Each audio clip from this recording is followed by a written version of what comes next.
All right, like many Hampton Road cities, Virginia Beach is under a flash flood watch right now. Alex Littlehales continues our coverage live from our weather impact interceptor. And Alex, you guys are getting pounded out there with a lot of rain. And you also heard from city leaders about flood prevention today at City Hall.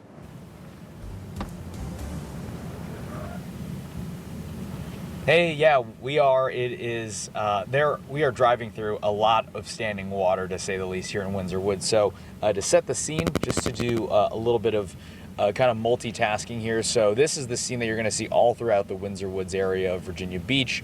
A lot of cars potentially driving, trying to drive through some of this standing water. A lot are turning around. There's actually a blockade.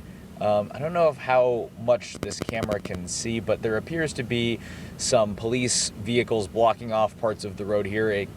I would presume potentially for some cars that may not be able to get in and out of the area. We have heard this is the area that we have heard that cars are actually getting having to be towed away by tow trucks. So again, this is again the scene here in Windsor Woods. This is actually some of the lower water levels that we have seen around this neighborhood. There are some portions where it feels like we're driving through feet of water. That's another look at a car that's the front is almost entirely submerged, or there's practically no space between the hood and the water level, right? So why are we here in Windsor Woods? Well, this is one of the neighborhoods that city leaders have over the years tried to mitigate flooding with flood protection projects.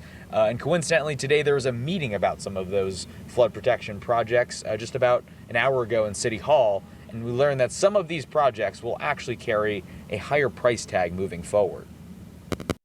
As heavy rainfall floods both major and neighborhood streets in Virginia Beach, a big update comes for flood protection projects across the city. Concrete, metal pipe continue to increase. Those have not stabilized. Some of the others have. But we're also seeing labor cost increases. This is primarily due to shortages of staff. Contractors cannot get enough people to be committed to the full duration of their project, and so you have to pay people more to stay on board. Flood prevention has been a big topic in the city for several years now, dating back to 2021 when voters approved a flood protection referendum to help fund 21 storm and flood projects across the city. Tuesday, the city had a quarterly meeting about the status of these flood protection projects. We just learned an hour ago that construction is on track for the slate of 21 approved projects. The cost of those projects, approved several years ago, jumped by more than $50 million, a result of rising labor costs, construction costs, and federal policies. Those type of things that are going to serve the pump stations we build, we're giving our best estimates at that, but we're also uncertain about how the tariffs are going to impact those any given time.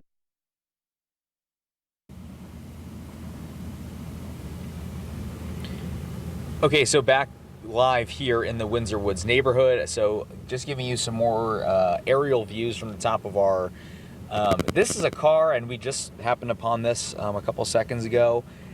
Unclear if this car is unable to move in front of us. This is a sedan, and so right now it feels like we're traveling through inches of water, to say the least. You could see that it's rippling across the street, the water waves, and so yeah, conditions here in Windsor Woods. But for now, live in Virginia Beach, I'm Alex Littlehales for 13 News Now.